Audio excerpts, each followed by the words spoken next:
Hi, this is James. Before we get into today's pod, I just wanted to take a moment to update you on the alcohol free revolution community. You might have heard me and Steve talk about this over the last few weeks, and I'm excited to say that we launched the community last week. We had our first couple of calls, and it was wonderful. We had so many people come join us, and they're all people from different stages of alcohol free adventure. So we had some people who were just getting started. We had others that have been going for maybe a couple of months. And we also had people that are sober curious who are looking for that little bit of motivation and just some support in taking that leap. It's a really friendly, welcoming space.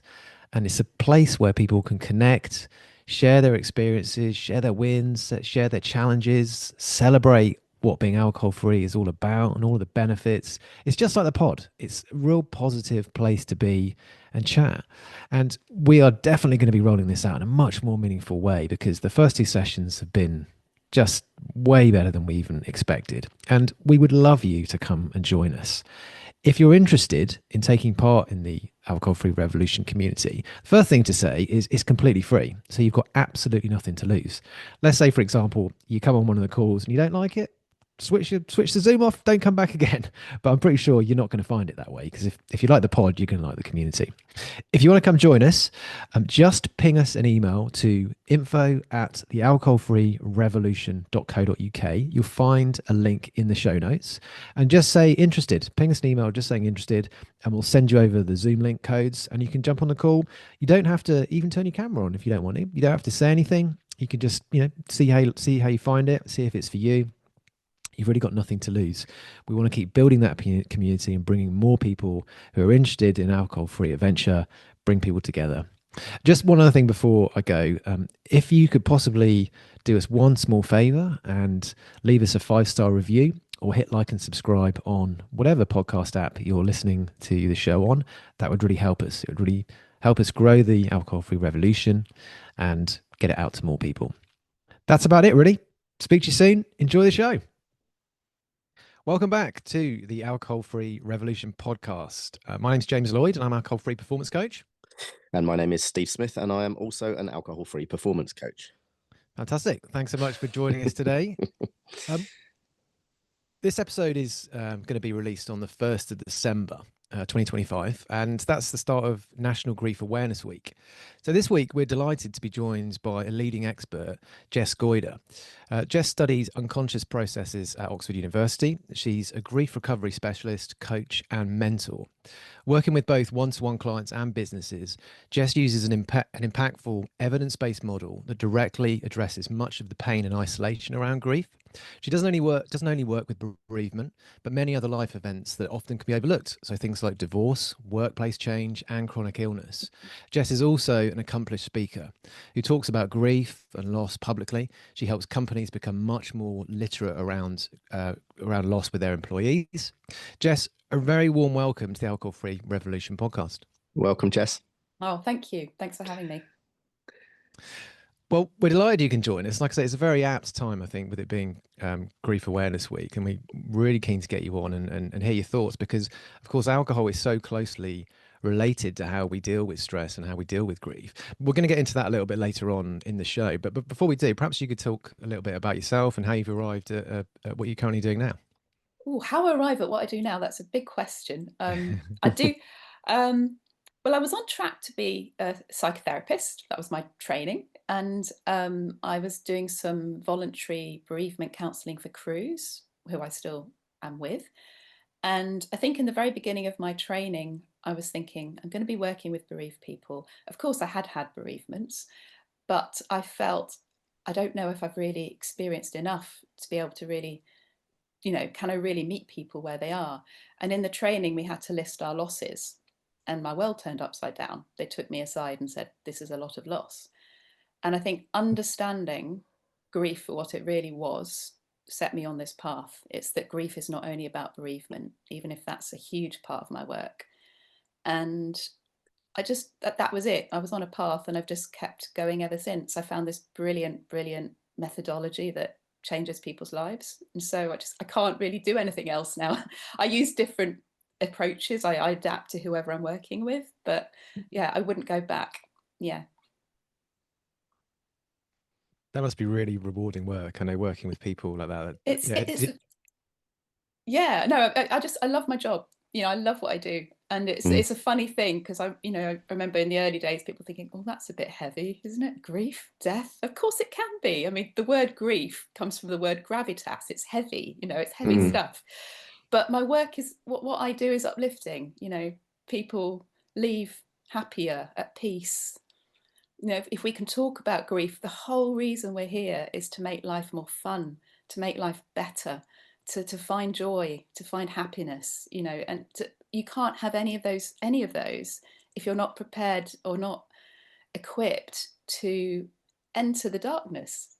It's actually through understanding the full spectrum of our emotional reality that you reach a sort of stage of completion. In a sense, you become a more complete person with a full life. So my life is full of grief. It's always going to be, because grief is an aspect of life. I can talk more about what grief is.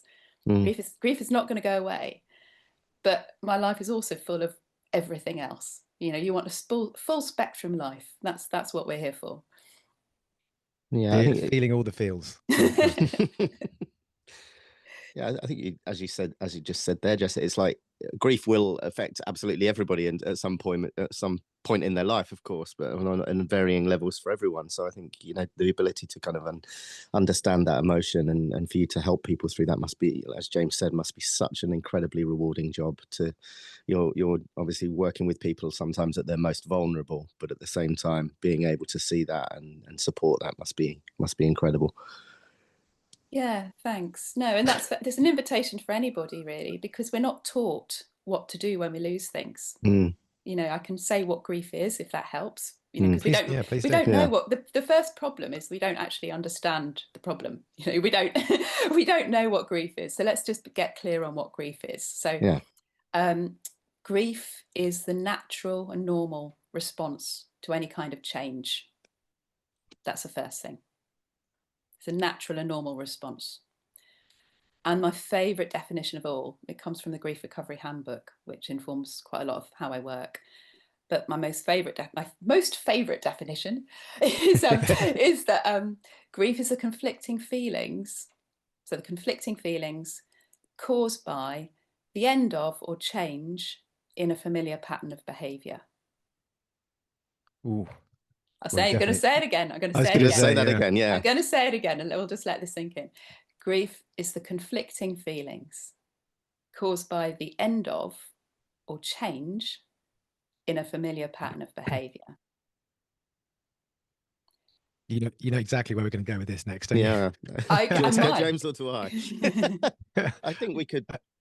I'm sure James is thinking the same thing. Obviously, with the name of this podcast being the Alcohol-Free Revolution, I've often heard the relationship that you have with alcohol for such a long period of your life, when you decide to take that out of your life, can often be seen as grieving, and you are losing something, or your initial feelings might be that you are losing something out of your life that's been there for such a long period of time, when actually what we try to promote is the fact that you're gaining so much more. But what's kind of been your experience around that? And obviously I would imagine that alcohol weaves its way into what you do quite a lot as well.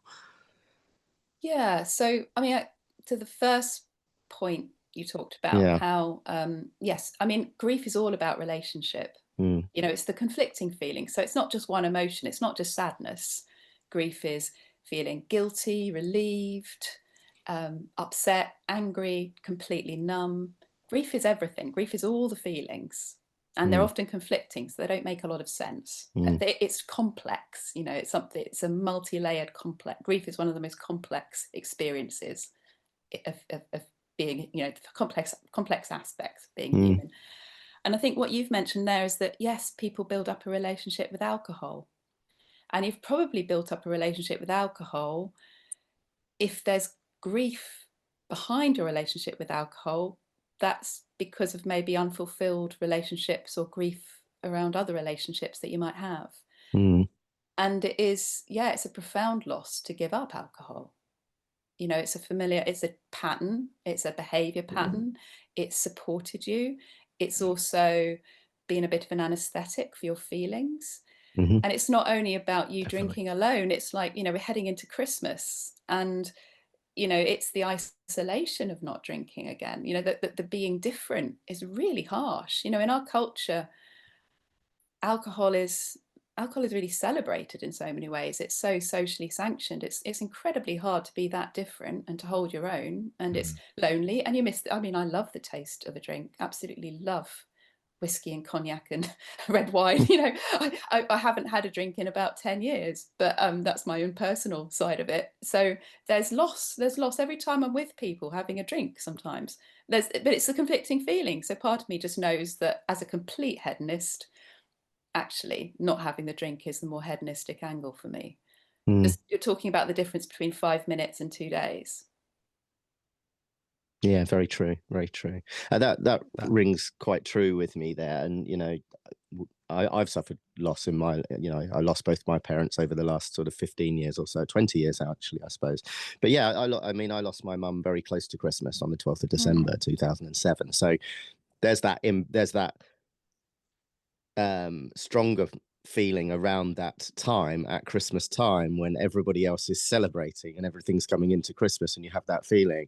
And that was one of the hardest things for me to really come to terms with, because it was compounded by loss and your remembering those things coming into Christmas, seeing everybody celebrating and having drink. And I was drinking when I lost my mum. So yeah, it's a tough time of year.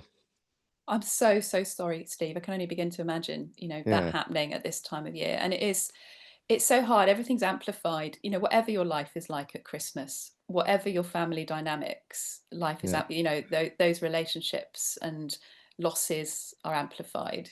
And we need to be so compassionate in this as well. We need to understand the nuance of all of this. I remember the story of a 16, 17-year-old girl whose mum died. She walked into the pub the next morning at about 12 noon or 11 a.m.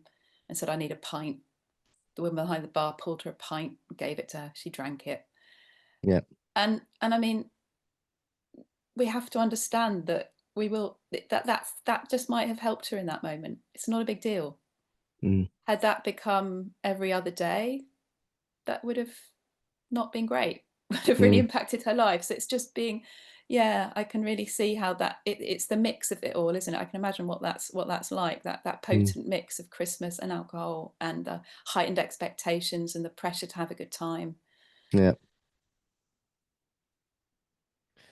It's something I just wanted to go back to something you mentioned there very briefly, Jess. You said sort of 20 minutes of hedonism for 2 days of the after effect. And I think that's particularly with regards to how we use alcohol to deal with stress. We are very much putting a band-aid over a gaping wound, aren't we? And then the next day you've got to deal with the consequences, and they're far, far worse. And obviously you spoke about that example there with the lady who went had a pint, and you're fixing the problem in the very, very short term, but a lot of the time alcohol is making it worse. It is creating more stress. It's it's raising cortisol levels, etc., etc., etc. So it's how do you have I'm sure you work with a lot of people who probably come to you who are drinking to deal with stress. What's your experience with that?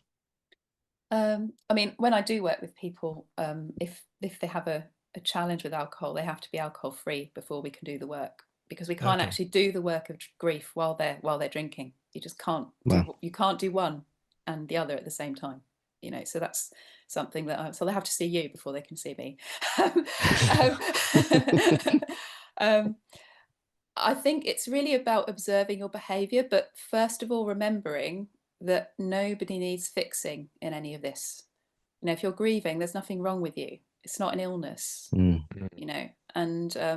we should have the same approach to heavy drinking too. I mean, it's people drink for a very clear reason. Our lives are full of ways we deal with stress and we deal with discomfort, or we numb the emotions that we can't face at any moment. Somebody might just work crazily hard, or clean their car, or clean their house. There are all sorts of behaviors. Some are really celebrated.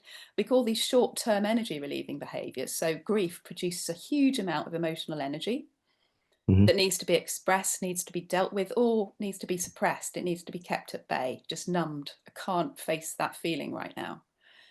And again, nuance, there's, you know, you can't feel your feelings all the time. You just can't. You're not meant to. There are moments where you think forwards, you plan, you distract yourself. And it's just this subtle balancing act of observing, just observing, you know, it's really important, if you can, to actually be with the emotional reality and name the feelings. It can be really helpful to go to the darkest place if it's done in a, you know, especially in a safe and structured way. I'm not just saying, go all out, go there. But if you can actually allow yourself to grieve, you'd be amazed what is waiting for you on the other side of your grief. If you can allow yourself to feel the reality of your human experience and find the right help and find the right guidance, find the right action steps, even, because there are processes you can be guided through. But everything is possible on the other side of that. And yeah. That's really powerful. Mm. Do you think that's down to, you know, doing hard things are where the reward is, right? When we do things that are difficult, we get a reward. You know, things that are hard to do have a high value to us. Do you think there's any kind of association with that in going through the process of grief and coming out the other end of it, having done something difficult and done something hard, or not? Yeah, I think there's something in that. I mean, for my very, very first talk I ever did, I found myself saying, if you're here, you're a leader. And I feel that every single person who comes to my door or contacts me is a leader. It's an act of leadership to be prepared to face your pain, to look at your pain, to say, okay, let's actually face this now. So I think and the work that I take people through, it's beyond counselling. So it's not just about coping or managing grief. It's not just getting through day to day. We actually really understand the relationship you're grieving. There's a very guided, supported series of action steps that you're taken through. But because it's active, it's a learning process, and it's not easy. And at the other side of that is something very, very different. And that maybe is why it works. And I think there are I guess it's looking at other reward centers of the brain, which is probably a great way of approaching this. And also being with the sadness you might feel too, you know, actually acknowledging that and, you know, acknowledging that maybe even giving up alcohol won't be the golden ticket to everything either. It's just maybe a preferable option. And sometimes in life you think maybe, oh, why am I here? Why did I end up doing this? Or we blame ourselves. And actually maybe neither choice would have been great. You know, maybe neither reality would have been great, you know, but you've just chosen, maybe you've made a choice to not drink. It's still not great, but you just know in the long run it's better, if that makes sense. Yeah, there's a definitely. lot of there's a lot of very long pauses on this podcast, and the reason for that is that there's so much power in what you're saying, and it's really provoking a lot of thought in me. And when you came back a moment ago about being alcohol free before you can start working with you, I can relate so much to what you're saying about approaching your feelings. And one thing I always come back to, you know, and James uses a very good expression. James loves a quote.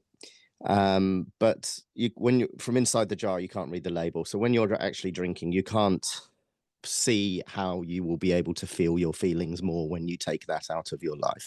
So I know that, you know, there are people in the world that have been through far greater struggles than I have necessarily been through, but we all have our own struggles in life. I just know so much more that I have the clarity around being able to deal with that through not drinking. But that comes down to the ability to, as you said, is to actually really feel your emotions. And when we take alcohol away, they say the best thing about taking alcohol out of your life is you get your emotions back or your feelings back. But the worst thing about taking alcohol out of your life is that you get your feelings back. And nothing's truer in my mind. But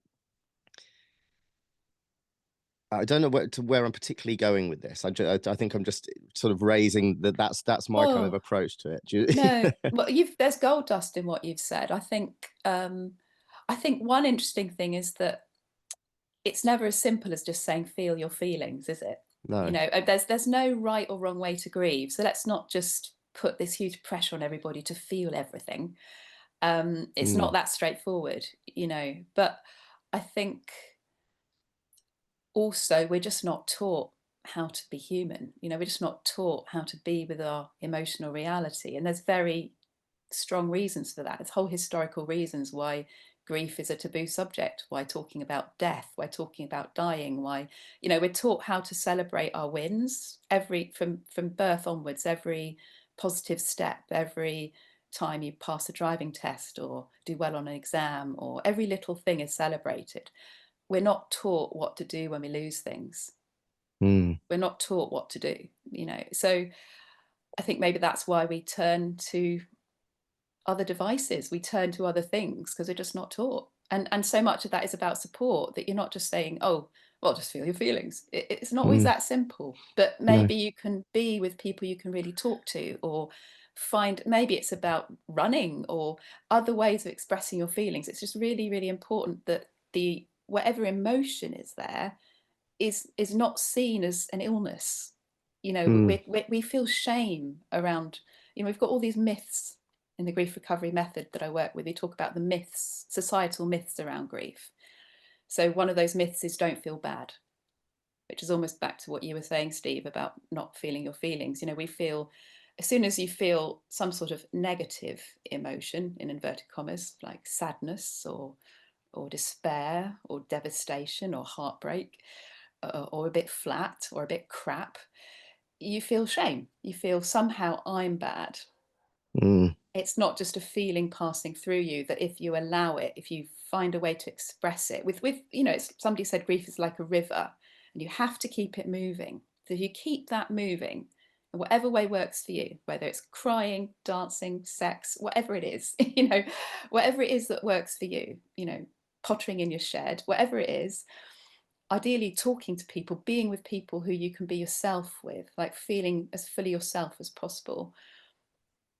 Keep the feelings moving, maybe with strong banks. We're not just saying, you can have support, you can have structures, you can find counselling, you can find whatever it is that supports you, but you have to keep it all moving. That's really what's important, I think.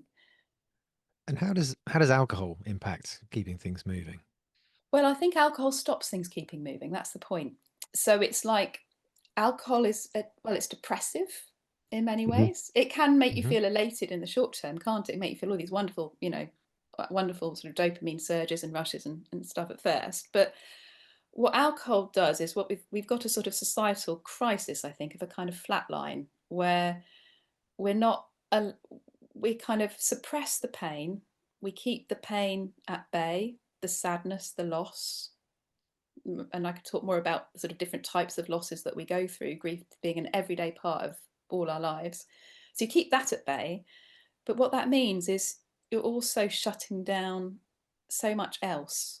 Clarity that you talked about, Steve, the joy, happiness, aliveness. You shut down your aliveness. You shut down anything you see as negative. You're also shutting down other possibilities. And it's just trusting that you can move through things. You can, it's allowing, if you can, I never say this in a glib way, go and touch rock bottom. I'm not saying that, but sometimes if you're talking about an initiation, you're talking about life changing, maybe allowing yourself to hit rock bottom is exactly what you need before you can, it's about a life cycle, everything is cyclical. Hit the bottom and maybe you'll begin to rise to the top again. There's a really good expression in a book called Alcohol Lied to Me by Craig Beck.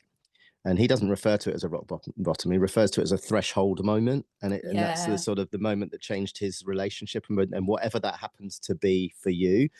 But I think often that interaction with alcohol often I guess when you receive bad news, it's also grief, because there's me already starting to jump straight to the point of thinking that grief means losing somebody. But if you receive bad news, the first thing your friends will do is go, let me get you a drink. I've even heard of stories of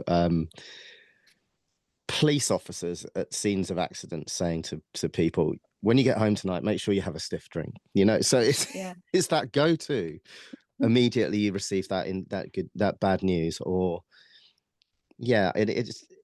that's exactly from that point is as you said, stopping that emotion. Yeah, it's part of the miseducation, you know. Part of it might have begun with, you know, your auntie saying, "Oh, don't cry, have a cookie." Yeah.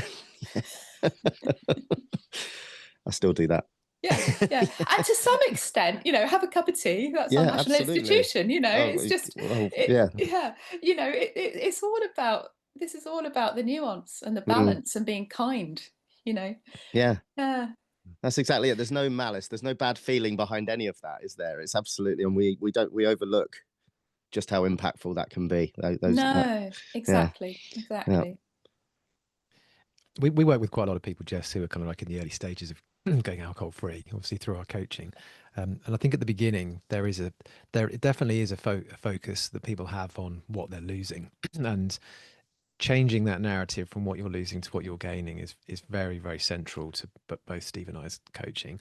And I think a lot of people, when they get further into it, maybe 6 months in or even a year in, that's when you really start to notice this area around feeling, or, you know, really feeling your emotions and not numbing everything. You know, alcohol is basically like, you know, it's in terms of your emotions, it's, you know, it's like nuking everything. You know, yes, you wipe out all of the negative emotions that you don't want, but you also wipe out all the joy. And sometimes it takes quite a long time for that to kind of recalibrate.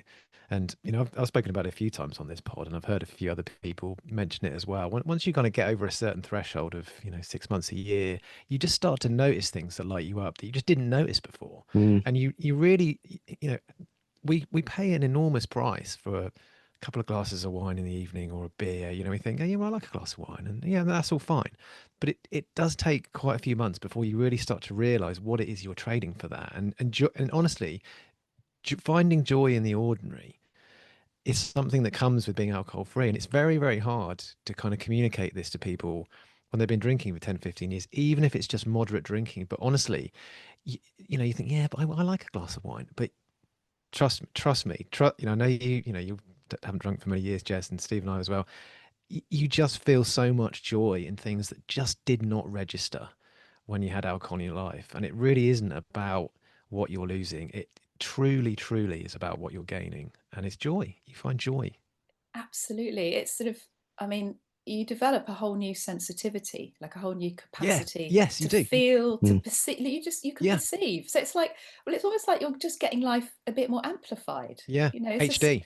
yeah, exactly. I've heard it referred to around the 100 days of that kind of scene in The Wizard of Oz when it turns from black and white to brilliant to color. Now I'm not going to claim that, because that came originally from the OTI podcast, which sadly is no longer with us. But I think that I've claimed it. But I just think that's so true, and I can pinpoint the moment where that happened to me around 100 days alcohol free, where I was walking the dog, and suddenly I just had this overwhelming feeling of, oh my God, you know, how can this be so much fun?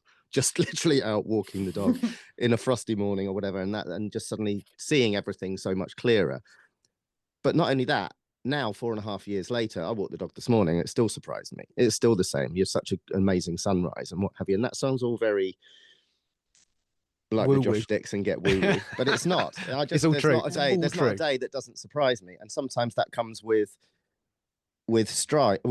struggle as well. So I was made redundant earlier this year, but that's now given me, through the clarity of going alcohol free, it's given me the ability to launch a business, to launch a podcast with James, to kind of embrace everything else and grow with it. So again, another I don't know where I'm going with it, but I'm just kind of expressing the joy that it can bring. Thanks, mate. You would, exactly. It's all true. It's all true. It's I love so true. It's so true.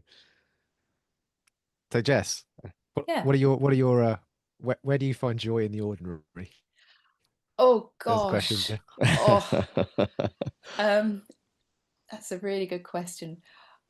I started experiencing that really, really profoundly about a decade ago, I think. But I'm talking about washing up, like stuff that quite often I dislike, like washing up, or just appreciating the simplest, you know, the simplest things, you know, unloading the Yeah. dishwasher, how the plates are kind of steamy and smelly, and putting, I don't know, it's just, that's so ridiculous. But I think mostly, if I'm really honest, it's about nature, it's about swimming, it's about moving outside, it's about this just fresh air, it's about the people I love, it's about singing, it's about just stuff I love to do. It's just this sense of sort of savoring life, like just savoring it, you know, it's we only get one shot at this life, you know, we can't just spend it racing to the next moment. You've only got this is all we've got. And it's just that moment of, oh, this is sweet. Oh, it might not be, it might be tender, it might be sad, it might be, you know, even sadness isn't only one thing, you know, there's many types and flavors of sadness. It's a bit, become a connoisseur of life. You know, that's the idea, I guess. You know, sorry, go on, James. No, I was going to say, just to something you just said there, Jess, is you need yin and yang, right? You need black and white. You need comparison. You can't be on holiday 365 days a year, otherwise it's not a holiday. You know, you need to do the work first to enjoy the holiday. So you need to go through the bad to enjoy the good, right? Absolutely. And even our ideas of what good and bad are so highly subjective. I mean, people will pay ridiculous amounts of money to do what somebody else's version of hell is. You know, it's just, it's our minds that define the good and the bad. That's a personal, you know, that's habit. That's born through habit and behavior. But it's certainly true that I think it really is about, acknowledging like I was saying before, really, it's the full spectrum of life, the whole of human experience, and that grief is a part of every day. You know, we can say how shit things are when they're shit. We can actually name it. We can say it. We don't have to pretend. And the more permission you give yourself to feel awful and to recognize and name how you really feel, you might be surprised by how quickly you feel all sorts of other things too. You know, that's really, it's kind of being open to human experience, which changes. I think it can change hour by hour, let alone day by day. Totally. And you touched upon some in the work that you do, that you deal with so many different, you know, and I guess saying earlier that, you know, automatically when we think of grief, we go straight to losing a loved one. Where else in your work does it take you? I guess it's such a broad subject. Yeah, it is. And it's interesting. I mean, I could give you firstly an idea of who I work with. So quite a few people are bereaved. That's very common. That's the most acute, intense grief as we understand it. So I commonly work with people who are going through bereavement.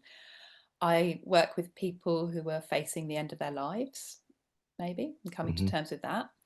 I work with people who maybe just simply never had a parental relationship they wanted, or just say, I know this relationship with my mum, it's just, it's, you know, I've got to address it. And we just work on that relationship. And that's full of grief. It's full of loss.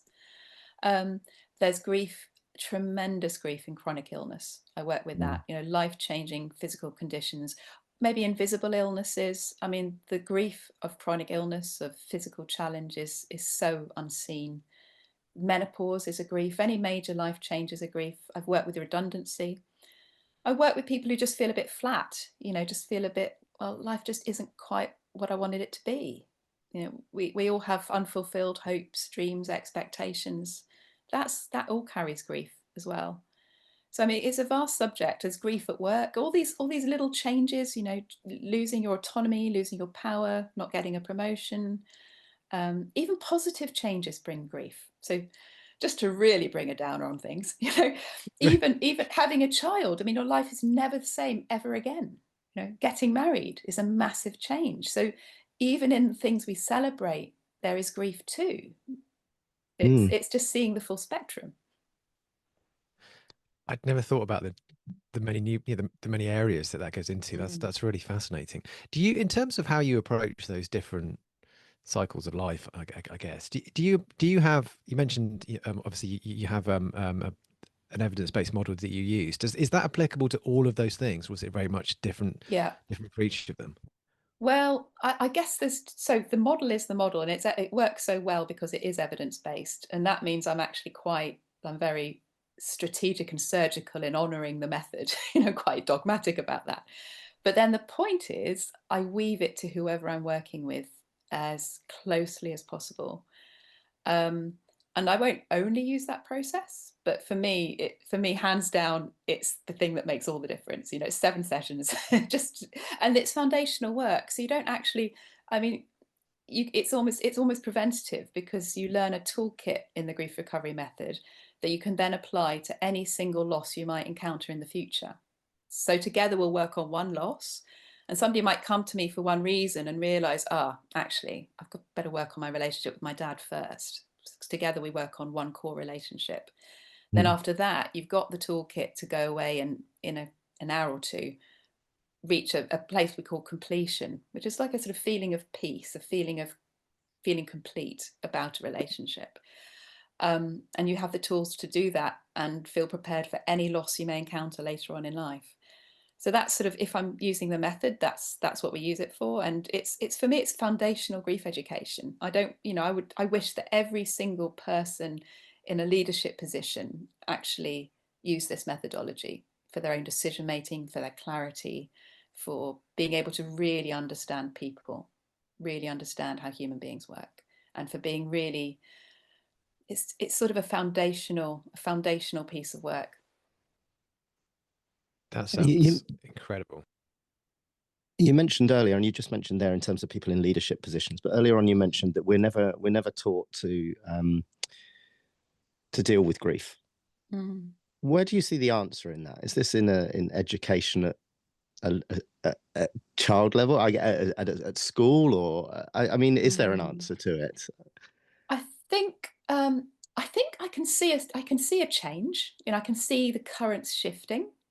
I think education is the key, because there's a huge amount of miseducation. So actually the first part of what I do with people is we unlearn everything that's unhelpful. It's like anything, we have to unlearn what doesn't work before we can understand what will. And even even understanding where we've got this so wrong can make all the difference. Normalizing and naturalizing grief.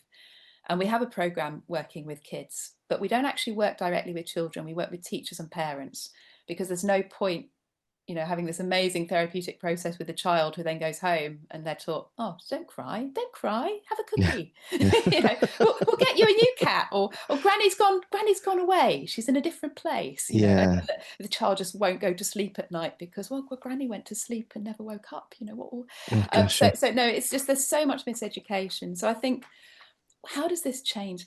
We need to normalize and naturalize death, dying, this part of the cycle. It's counter to the whole paradigm we live in. I can give you the whole historical context from the First World War onwards, or before that, but now we live in this paradigm of capitalism. Medicine can change everything. Medicine is the answer. Everything is solvable. Everything can be fixed. And now everything can be optimized, and everything is possible, and everything can be immediate. So it's getting more challenging. And that's something that's come about really in the last 100 years. Yes, it has. And it was particularly after, it has, particularly after we had a global pandemic. After the Second World War, we had the Spanish flu, where millions of young men were wiped out. Then we had the Second World War. It was such a catastrophic sequence of events. The Great Depression was in there too. Yeah. And then we had the development of medicine and capitalism as we know it today. And we sort of this taboo around death, dying, grief, and loss. I mean, bodies used to be kept at home. Every person, it was often women, used to know what to do with a body, how to take care of a body. We'd be familiar with dead bodies. We would kill our animals. Like, death was seen as part of life. And it's actually our disconnection from death is the reason we're so disconnected from life. Wow. Wow. Just blow my mind. Yeah, I thought about that. And drinking is a part of that. Yeah. And you touched on there. Everything is just so immediate. Mm. We've got everything we need the minute we want it, from the simplest of things. And I know this might sound like it's going slightly off there, but I'm, it just develop. We don't have this ability to be patient anymore. Or I'm seeing it as a dad. My kids get, I really have to manage that with my kids, because they get everything the minute it's on. If you want to watch something on TV now, you can watch the entire series in a heartbeat. And that's changed so much, not just in the last 100 years, but in the last sort of 15 years.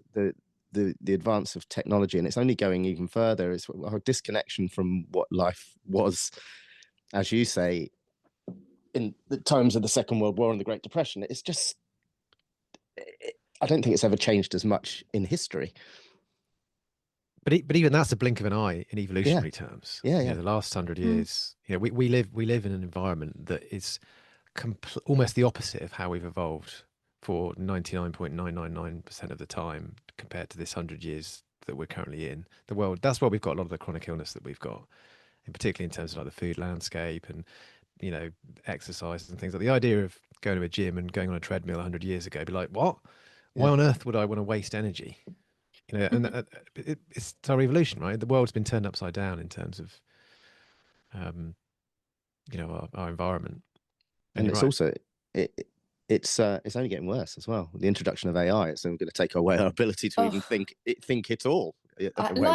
Absolutely. I mean, how life has changed in the last 6 months, let alone the last few years. And I think there is something. God, we could have a whole nother podcast on what you've just brought up there. What are you doing at 2:00? But I think there's something huge in this, and I think if you're a drinker, drink can be a sort of stabilizing support. A familiar friend might not be a friend that's very good for you, but it always feels better in the moment. And I think relationship is such a part of this. We now have relationships with bots, and we can feel the disconnect. We can feel, hang on a minute, it's not a person. That Chat GPT is not a human being, and yet there you are, telling it how you feel. Exactly. Getting wonderful responses, just what you wanted to hear, without the discomfort of, but also there's so much missing in that, and our social disconnection, our social dislocation is a huge part of this. It's an ongoing grief. It's part of why we're so disconnected from our grieving process. It's partly why people drink, why we, stick with these behaviors that aren't helpful. And it's another addiction, wanting something instantly and now. We're all locked in addictive behavior in so many ways, in all sorts of ways. So gosh, if you're drinking too much, it's just one, it's one example of many. Yeah, I challenge anyone to say that we're afraid don't struggle with any form of addiction. I would say to them, okay, just try and put your mobile phone down for 2 days and see how you get on. Exactly. Yeah. Sorry, James, you were going to say something there. We live in a no. I'm just going to say, we live in a society of comfort, don't we? And we're so afraid of discomfort. We do anything to avoid any kind of form of discomfort if we possibly can. Comfort Crisis there's a book called The Comfort Crisis that talks about this, and I think alcohol is a great way of just putting ourselves back into I feel I feel relaxed now. I've got the dopamine hit, and it's such a short-term way of looking at it. I know you mentioned that when you work with people, Jess, a prerequisite for you is that they're not drinking. But what kind of advice would you give people who are going through a bereavement who are drinking? I know, rather than just, obviously you wouldn't just say, okay, we'll stop drinking. But is there any if somebody is really in a situation where they become quite dependent on alcohol and they're using it as a crutch to deal with grief, what kind of advice would you give to that person? Yeah, well, I mean, I would still work with them. I just wouldn't do the grief recovery method with them. Although I'd rather somebody had the mental and emotional clarity of not drinking. So I'd probably see, can you stop for a week? Can you at least take it day by day? But I think so much of this is about, well, there's a lot here. the grief recovery method really works so well because it will do things such as look at your loss history, because grief is cumulative, you know, so every single thing you experience in life will accumulate. And so a grief you may feel at the age of 40 will be impacted by every experience you've had up until that point. You know, it's like a backpack that we carry of losses. So I think whenever anyone is grieving, it's acknowledging that they'll be impacted by everything else they've experienced up until that point. And I think I'll be more immediate and more practical. I think it's so simple to say be self-compassionate, but that is the start. You know, it is the start. Being as kind as possible, acknowledging, validating your emotional reality. I think there's all sorts of practical things you can do. I think finding the right support, the right network, the right friends, going to a charity such as Cruise, getting that bereavement support, finding the right people to talk to, finding structures that support you. It's so important that you create systems of support around yourself. I think you can just observe. So, okay, you can't get out of the behavior, but you can observe the drinking behavior, observe how you're feeling before, observe how you're feeling after, writing down and naming your feelings. What else could you try rather than drinking? You know, what happens if you go on a run? Okay, maybe it's another addiction, but what else could you do? What else could you try? What happens if you actually allow yourself to shut everything down and feel the pain for 2 days? You know, because I was forced to do that at one point in life, and actually, for me, my life transformed after that. I had no choice. I couldn't move. I shut everything else down, and actually, through those few days of incredibly dark depression, after that, it was amazing what did come through. It might not be, you know, multicolored or technicolor. It might be gentle, but things do shift. You often find, if you do really allow yourself to feel what you're feeling, that even the grieving process is a continually shifting process. So you're shifting from grief orientated work where you're feeling all the pain and isolation and loss and sadness and the awful feelings that are sometimes almost unbearable. And then it doesn't usually last forever. You know, if you really allow yourself, having a structured place and time, like maybe it's a corner of your room or a bench you go to, like a place where you can go and feel what's actually there, kind of to be with your grief, like almost befriend your grief. It's on your side, it's there to help you, it's there to support you, it's real. It needs to be witnessed and validated and honored. It needs to be respected. And if you can, you know, honor your grief, if you find that you have places and times where you can really do that, you may find it spills out into the rest of your life less, because the other side of the grieving process is distracting yourself. You can't be with your pain all the time. You do need to think about the future. You will have days where you feel better. It's just that you'll ping pong. It's called the dual process model. So you might feel fine, you're driving the car, a piece of music comes on, floods of tears. What happened?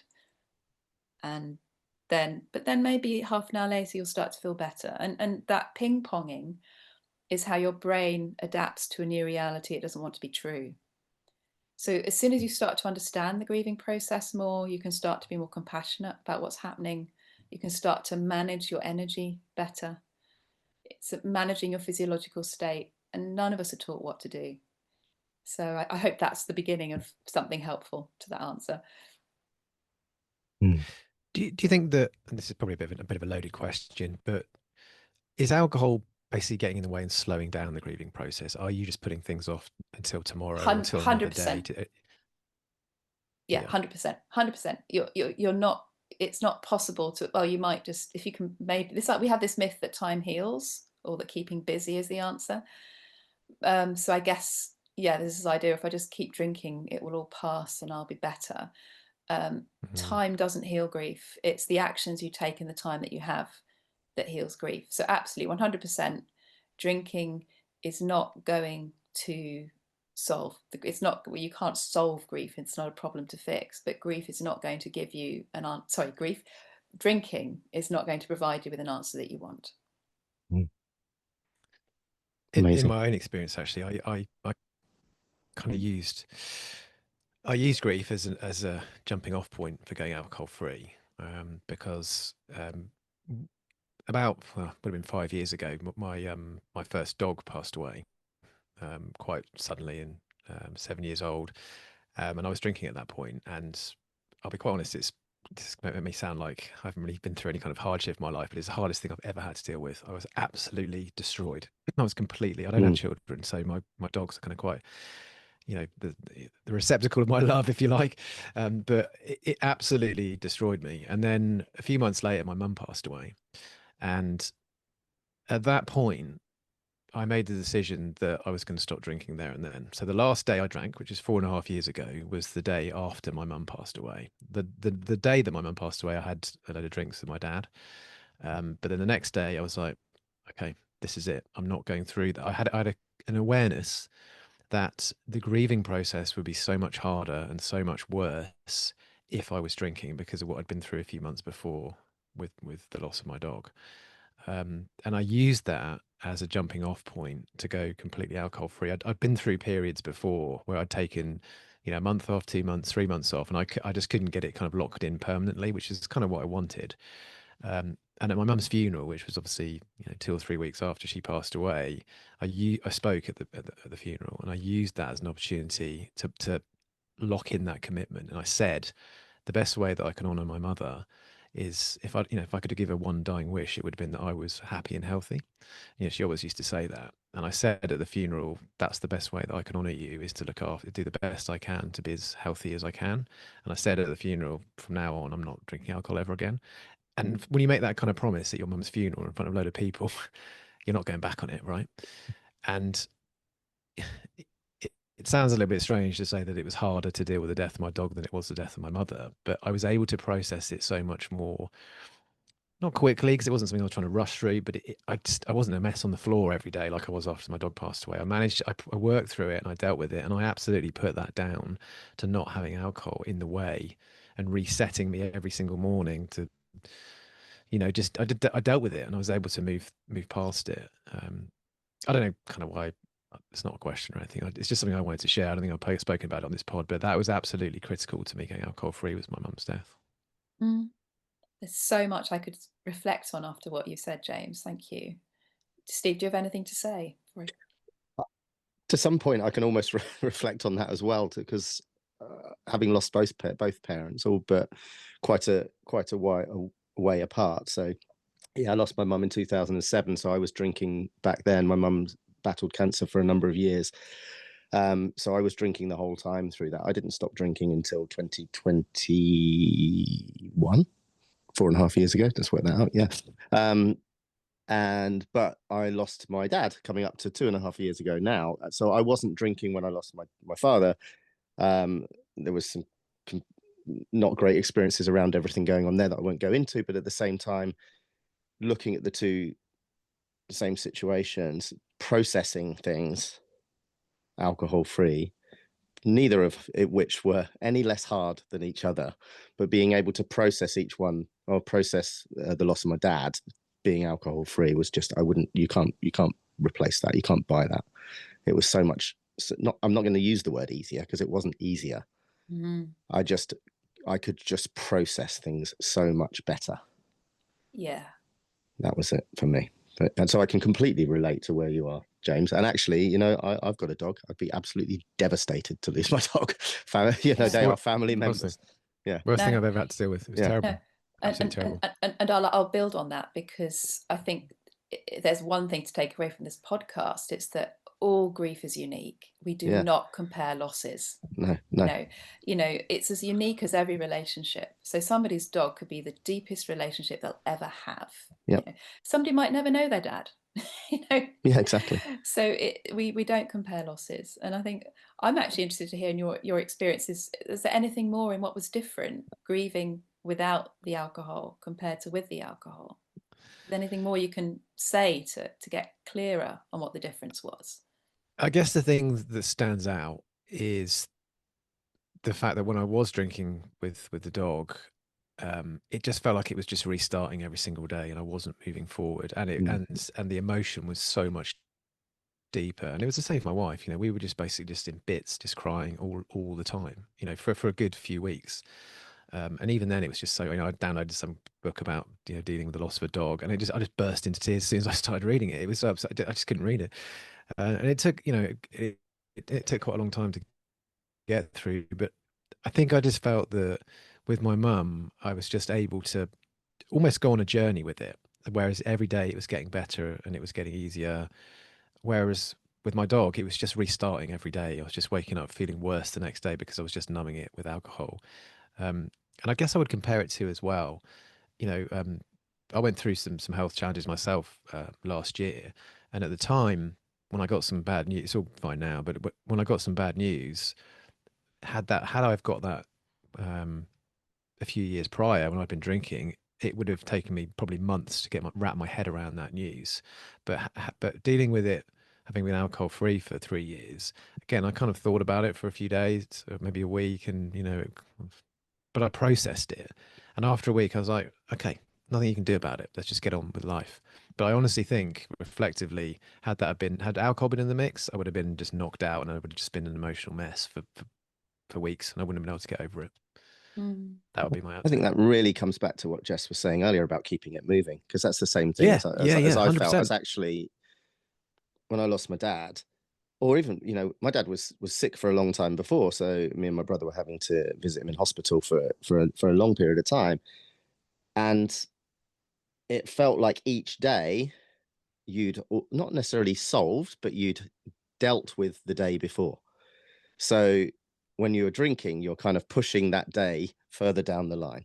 You're kind of pushing that problem further down the line, and it feels like you're almost having to deal with it as you're going along. Whereas last day's challenges were last day's challenges. We wake up today, we deal with today. We move on to tomorrow. We move on, and we're moving with it, like you were saying earlier, Jess. So it's just that feeling. And it was only hearing James say that just now that actually I can relate to that, because you're moving with the grief and with the feelings that you've got. Yeah. This is really, really important. It's so helpful because grieving is a learning process. Like, grieving is a skill. Grieving is a verb. So it's like anything you want to apply yourself to. It's work of the heart, not the head, first of all. You want to be as equipped as possible to do that. And I think it reminds me, you've got to fact check this. Maybe you know this better than I do, but I think in Arabic, alcohol is something related to suppression of the spirit or something. Yeah, it's that's about correct. That's right. Is that what it is? It's correct. Yes, so it means something about suppressing of the spirit. I think it's Greek. Is it Greek or Is Arabic? it Greek? It might be. We can double check this. It's one of the, it's one. But one of those. But I think you're right. Yeah, it is suppressing the spirit. Yeah. No, and I think you want to bring all of your spirit to your grieving. This is about life. I'm compelled to say this. Grieving is sacred. Grieving is about honoring love. Grieving is, one of the deepest aspects of being a human being. Why would you want to cheat yourself of that? And it's painful, but like you said, it's awful either way. It's just a question of delaying it or moving through it. And when we talk about recovering from grief, because recovery is in the word of what if I am a grief recovery specialist, we're very clear about what that means. We're clear about what recovering or dealing with a loss actually means and involves, which I could talk a bit more about. But yeah, that's. I'm going to be really honest. I didn't really know what to expect coming into this podcast today, and that's why I love doing our podcast completely and utterly unscripted. But I've taken personally so much from our conversation today, and I really want to kind of thank you for that, because it's been such an inspiring, and educational podcast for me. And I wish our paths had crossed some time ago, to be honest with you. But yeah, it's been so useful, and I've learned a lot. I don't know about you, James. Yeah, I think you're if I get to a point in my life where I feel like I need some help, you're such an easy person to talk to, Jess. So this video, this podcast's only audio, so we'll only hear you, but the talking to you is very, very easy. And yeah, I'd recommend anyone who feels like they need some help with grief to get in touch with you, because you're such an easy person to talk to. Thank you. So yeah, well, I guess, like I say, it's Grief Awareness Week, obviously this week, first week in December in the UK. And if anyone, and obviously we're trying to raise some awareness of that with this show. So if anyone feels that they need support with grief, whereabouts can they get in touch with you? Where can they find out more about you? Yeah. Well, grief is natural, which it's not great for this podcast. We realized it stood for gin last night. Think gin. Grief is natural. Grief is natural is my website. I've got a grief. I'm actually occasionally run groups. So I've got a group running in January. I run free events every now and then as well, where you can just come along and get the most life-changing grief awareness in a short space of time you'd ever want. And that's great whether you're working with other people in a supportive role or for your own, just to make your own life better. So grief is natural. You can find me there. I strongly recommend the grief recovery method. It hands down works. You can, you might, and just to be really clear on back to that recovery thing, if you have a bereavement or something awful happens, there's nothing to say that in 20 years' time, you might have a moment where you feel acute sadness, you might be lost in deep tears, for a little while. That doesn't mean you're not over your grief. I mean, grief isn't something you just get over. But what you can have is a life you love. You can have is a life you want to be living, a life full of joy and purpose and clarity. And that's what people get when they complete their grief, when they reach a point of emotional completion. So that's what this process is offering people. But yeah, you find me. I'm Jess Goyder, Goyder, slightly strange Welsh surname. And yeah, my website is Grief is Natural, because it is. That's what this is all about. And the point is that so many of the ways we're taught to deal with grief are not natural and not helpful. That's what we're here to change. That sounds like such an incredible life skill to be able to do that. When you were talking about it earlier, I was just thinking that's such a great investment in skills that you can use for life.